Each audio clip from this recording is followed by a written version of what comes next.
สบายดีเนาะวันนี้เราจะมาแก้วิชาแสงเลขาภาคที่4ซึ่งในข้อ30เนาะเพิ่นว่านั่นให้อันนี้เป็นอ่างน้ำเนาะซึ่งว่ามีเม็ดวัตถุนี่นะอยู่ก้นอ่างนี่นะเมื่อที่ว่าตาของเขาแนมซื่อลงมาใส่ก้อนขี้ฝุ่นนี่เขาจะเห็นว่ามันตื้นขึ้นนี่นะเท่าใดแล้วเพิ่นให้รู้ว่า S1 นี่มันระยะระดับระยะของแก้วเนาะเป็นเท่ากับ18 S2 นี่เป็นระยะห่างแต่แก้วหาน้ำมันเท่ากับ6เซนแล้ววันที่2หา S ลบให้ S ที่เท่ากับเท่าใดจากเวลาอีกเนาะเขาเบิ่งมาจากเวลาแก้วหาน้ำเป็นอยู่18นี่เนาะแก้วหาน้ำเขารู้ว่า N1 เป็นเท่ากับ3ส่วน2ของแล้ว N2 เนี่ยเท่ากับ N2 ของน้ำเท่ากับ4ส่วน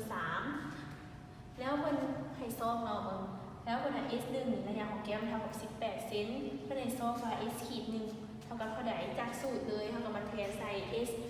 ขีด1เท่าส่วนให้ S1 เท่ากับ N2 ส่วน N1 ถอนสูตรมาจะได้อยู่ S ขีดS1 ส่วนคูณให้ N2 ส่วน N1 เท่าแทนแทนตัวเลขใส่ได้อยู่18คูณให้4ส่วน3ส่วนให้3ส่วน2เข้ามานอกในคูณนั้นจะได้อยู่144หาร9จะได้อยู่16แสดงว่า S1 เท่ากับ16เซนระยะที่แต่ที่เป็นกี่ฝุ่นตื้นมันนี่มันเท่ากับ11มันเท่าอยู่16เซนมาเบิ่งจากสภาพแวดล้อมน้ำหาอากาศเนาะเป็นน้ำหาอากาศนี่เป็นฐานพื้นไห้เนาะเป็นN2 เท่ากับ4ส่วน3แล้วคุณอยากรู้ว่าก้อนขี้ฝุ่นนี่นะมันตื้นขึ้นมานี่เท่าไหร่แล้วเขาเบิ่งพื้นไห้มาว่า N3 ของเขาเป็นอากาศเนาะเป็น1แล้ว S2 ของเขานี่มันเท่ากับ6เนาะระยะของแต่น้ำหาแก้ว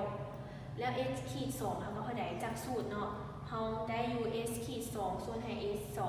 เท่ากับ N3 ส่วนให้ N2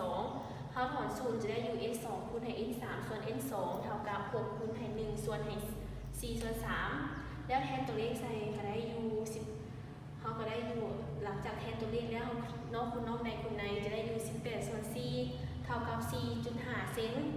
แล้วสรุปแล้วเขาได้อยู่ S ขีด2ได้อยู่กับเท่ากับ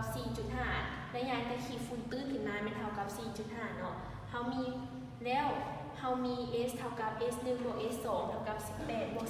16เท่ากับ24เซนแล้ว S ขีดส่วนให้ S1 S ขีด1ส่วนบวก S ขีด2เท่ากับ16บวกให้ 4.5 จะได้อยู่20.5 เซน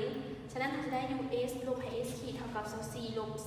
20.5เท่ากับ3.5 เซนแมนขี่ฝุ่นถนนตื้นขึ้นมาแมนยู 3.5 เซนเดี๋ยวเจ้าขอบใจ